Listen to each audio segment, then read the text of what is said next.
आप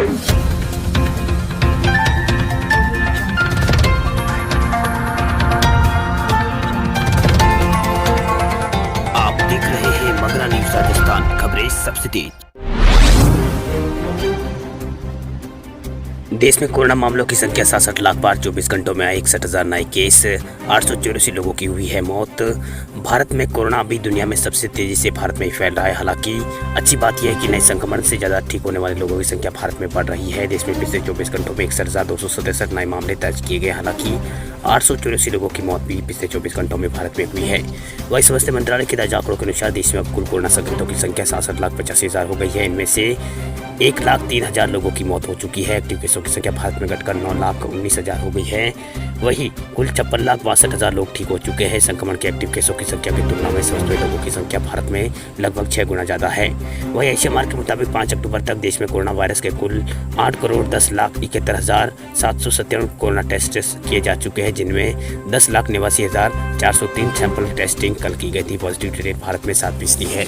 वहीं देश में सबसे ज़्यादा एक्टिव केस महाराष्ट्र राज्य में है। महाराष्ट्र में लगातार कोरोना तेजी से फैल रहा है। महाराष्ट्र लगातार कोरोना की सबसे बुरी मार झेलने वाला राज्य बना हुआ है। यहाँ अब तक 14 लाख से ज़्यादा मामले दर्ज हो चुके हैं। महाराष्ट्र में सोमवार को कोरोना संक्रमण के 10,244 नए मामले सामने हैं, जिसके बाद राज्य में संक्रमण के मामलों की कुल संख्या बढ़कर 14,53,753 हो गई है। महाराष्ट्र में सोमवार को कोरोना वायरस संक्रमण के 10,244 नए मामले सामने हैं, जिसके बाद राज्य में संक्रमितों की कुल संख्या 14,53,763 हो गई है। वहीं महाराष्ट्र के बाद आंध्र प्रदेश और तमिलनाडु, कर्नाटक, उत्तर प्रदेश, इन 5 राज्यों में सबसे ज़्यादा एक्टिव केस है। एक्टिव केसों के मामलों में दुनिया में भारत का दूसरा स्थान है। वहीं कोरोना संक्रमितों की संख्या के हिसाब से भारत दुनिया का दूसरा सबसे प्रभावित देश है। मौतों के मामले में अमेरिका और ब्राजील के बाद भारत का तीसरा नंबर है। वहीं विश्व स्वास्थ्य संगठन में आपातकालीन सेवाओं के प्रमुख ने कहा कि विश्व भर में प्रत्येक 10 व्यक्ति में एक व्यक्ति कोरोना संक्रमित हो सकता है। कोविड-19 पर सोमवार को हुई 34 सदस्यीय कार्यकारी बैठक में डॉक्टर माइकल रियान ने कहा कि शहरी और ग्रामीण इलाकों में संख्या में परिवर्तन हो सकता है, लेकिन इसका अर्थ यही है कि विश्व में बड़ी आबादी खतरे में है। विशेषज्ञ पहले ही कहते रहे हैं कि संक्रमण को जितने मामलों में संख्या बताई जा रही, वास्तव में उससे अधिक लोग कोरोना के शिकार हैं। केंद्र ने जारी की है स्कूलों को खोलने की गाइडलाइन। केंद्र सरकार ने अनलॉक 5 के दौरान स्कूलों को खोलने की गाइडलाइन जारी कर दी है। इस गाइडलाइन में शिक्षा क्षेत्र को बड़ी राहत मिलती हुई नजर आई है और केंद्र सरकार की ओर से 15 अक्टूबर से स्कूल, कॉलेज और शैक्षणिक संस्थान खोलने की छूट दी गई है। खोलने की छूट यहाँ पर दी गई है, लेकिन साथ ही इसकी जिम्मेदारी राज्य सरकारों को सौंपी है। वो खोलना है या नहीं, ये राज्य सरकारें फैसला करेगी। अगर राज्य सरकार स्कूल, कॉलेज और शैक्षणिक संस्थान खोलने की फैसला लेती है तो उसके लिए केंद्र की द्वारा जारी की गई एसओपी तैयार करनी होगी। केंद्र सरकार की ओर से जारी एसओपी में शारीरिक दूरी का ध्यान रखते हुए सीखने और सिखाने के तरीकों पर फोकस करने को कहा गया है।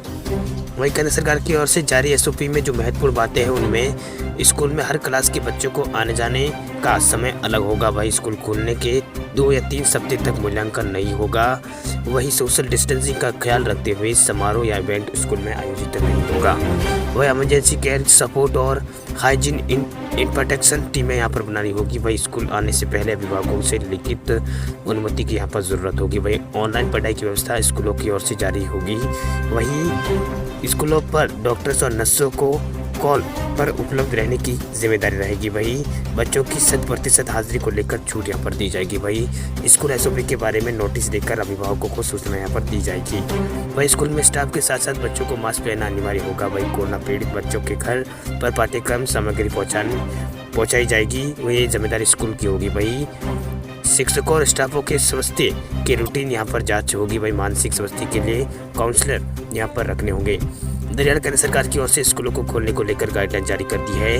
तो अब स्कूलों को खोलना है या नहीं, इस पर फैसला राज्य सरकारों को लेना है। केंद्र सरकार की गाइडलाइन पर राजस्थान राज्य के शिक्षा मंत्री गोविंद सिंह डोटासरा का कहना है कि 15 अक्टूबर से स्कूल, कॉलेज और शैक्षणिक संस्थान खोलने की अनुमति मिली है, लेकिन अब मुख्यमंत्री के साथ जल्दी इसको लेकर बैठक की जाएगी। साथ ही केंद्र सरकार की ओर से जारी एसओपी के आधार पर राज्य सरकार अपनी गाइडलाइन तैयार करेगी। साथ ही किसी तरह से और क्लास तक बच्चों को स्कूल बुलाने का फैसला लिया जाता है, इसको लेकर जल्द ही राज्य राज्य सरकार की ओर से यहाँ पर गाइडलाइन जारी की जाएगी। हालांकि 21 सितंबर से कक्षा 9वीं से 12वीं तक के विद्यार्थियों को गाइडेंस के लिए यहाँ पर स्कूल में जाने की अनुमति पहले मिल चुकी है। वही शिक्षा मंत्री ने साफ कर दिया है कि वह प्रदेश में स्कूल खोलने का फैसला मुख्यमंत्री स्तर पर लिया जाएगा। साथ ही बच्चों के स्वास्थ्य को ध्यान में रखते हुए स्कूलों को 3 चरण में खोलने का फैसला राजस्थान सरकार की ओर से लिया जा सकता है। त्योहारों के मौसम में रखनी होगी सावधानियां, सरकार ने जारी की है कोरोना गाइडलाइन। केंद्रीय स्वास्थ्य मंत्रालय ने कोरोना महामारी के मद्देनजर त्योहारों के मौसम में एहतियात के लिए नई गाइडलाइन जारी की है। नई गाइडलाइंस के तहत कंटेनमेंट जोन के भीतर किसी भी तरह के त्योहारी कार्यक्रम नहीं आयोजित किए जाएंगे। साथ ही पूजा, मेले और रैलियां, प्रदर्शनी और सांस्कृतिक कार्यक्रम को लेकर भी विशेष निर्देश दिए गए हैं। दरअसल जल्द ही नवरात्रि शुरू होने वाले हैं। इसे दौरान देश भर में पंडाल लगाए जाते हैं। इसके अलावा कई तरह के मेले और कार्यक्रम का आयोजन भी किया जाता है। गाइडलाइंस के मुताबिक धार्मिक कार्यक्रमों के लिए पूरी प्लानिंग करनी होगी। भीड़भाड़ और सोशल डिस्टेंसिंग का यहाँ पर ख्याल रखना होगा। फिजिकल डिस्टेंसिंग के लिए जमीन पर निशान लगाने पड़ेंगे, जिनके बीच 6 फीट की दूरी रखना होगा। वही कार्यक्रम के व्यवस्थापकों को सैनिटाइजर और थर्मल स्क्रीनिंग की पर्याप्त उपलब्धता सुनिश्चित करनी होगी। साथ ही जिस जगह पर कार्यक्रम किया जाएगा वहां सीसीटीवी कैमरों की अनिवार्यता होगी, जिससे सोशल डिस्टेंसिंग के नियमों का पालन किया जा सके।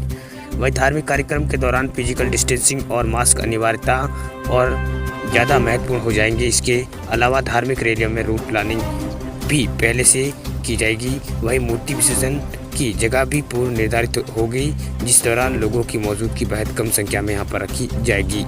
वही धार्मिक स्थलों और पंडालों में मूर्तियों को छूने की मनाही होगी। वही कोरोना संक्रमण को देखते हुए सामूहिक धार्मिक गाने बजाने और कार्यक्रम की मनाही होगी, जिसकी जगह पर रिकॉर्डेड धार्मिक संगीत बजाया जा सकेगा। वही कम्युनिटी किचन, लंगरों में सोशल डिस्टेंसिंग का नियम पालन करना होगा। वही कम्युनिटी किचन चलाने वालों को साफ सफाई का यहाँ पर पूरा ध्यान रखना होगा।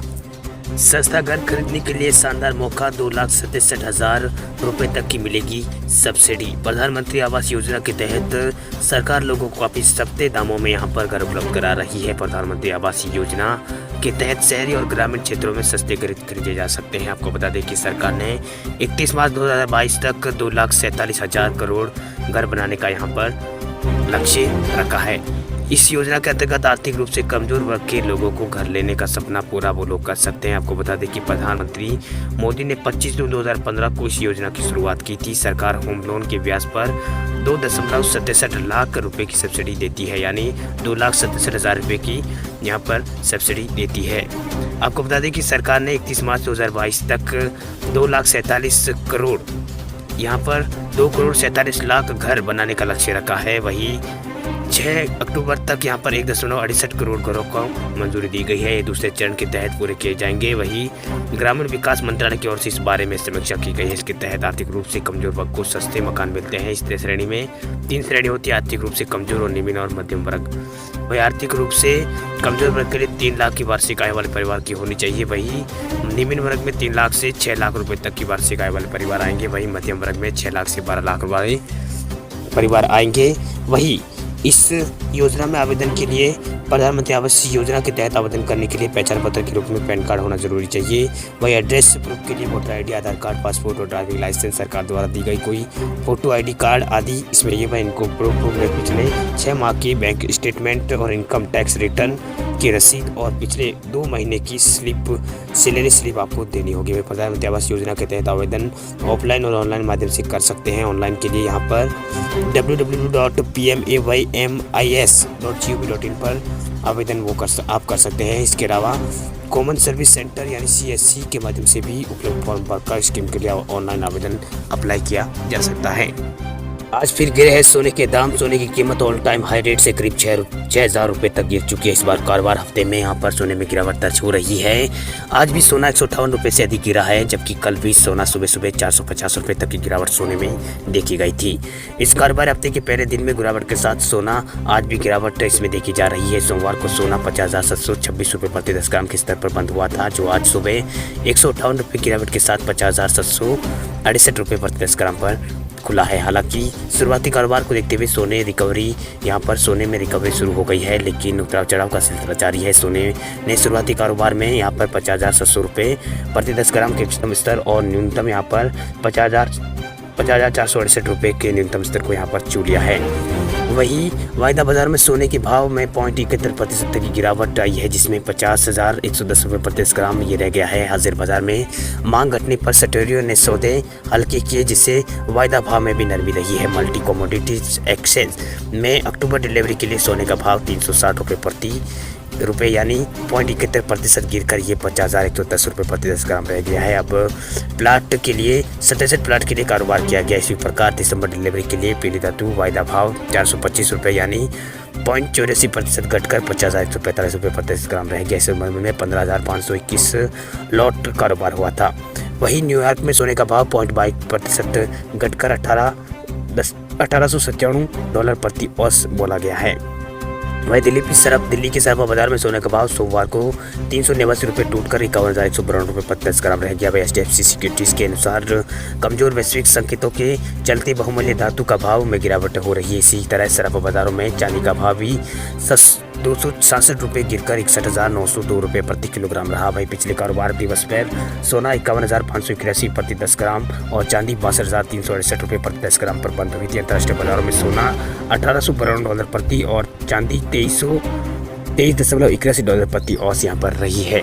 वहीं कोरोना की वजह से शेयर बाजार में एक तगड़ी गिरावट देखने को मिली थी। समय बीतने के साथ साथ शेयर बाजार उसी तगड़ी गिरावट से लगातार उभर रहा है। दुनिया भर में यहाँ पर अधिकतर शेयर बाजार कोरोना की वजह से आई गिरावट से मजबूत से लड़ते हुए रिकवर कर रहे। वहीं दूसरी ओर सोना अपने ऑल टाइम हाई रेट को छूकर वापस आ चुका है। आए दिन सोने की कीमतों में उतार चढ़ाव देखने को मिल रहा है। अब सवाल ये उठता है कि क्या सोना भी कोरोना काल में पहले वाली स्थिति में लौट आएगा, क्योंकि ये ट्रेंड दिखा रहा है शेयर बाजार मजबूत होता है तो सोना कमजोर होता है, इसका उल्टा भी होता है। तो क्या सोना अभी भी सस्ता होगा, क्योंकि जनवरी में सेंसेक्स 41,000 के करीब था, तब सोने की कीमत 41,000 के करीब यहाँ पर थी। वही पिछले 7 अगस्त को यहाँ पर सोना वायदा बाजार में स्तर यानी ऑल टाइम हाई रेट को सुने छुआ था।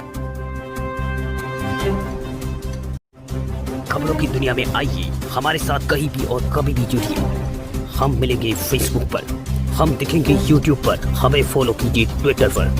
देश प्रदेश की ताजा तरीन खबरों के लिए मगरा न्यूज़ राजस्थान के यूट्यूब चैनल को सब्सक्राइब कीजिए और साथ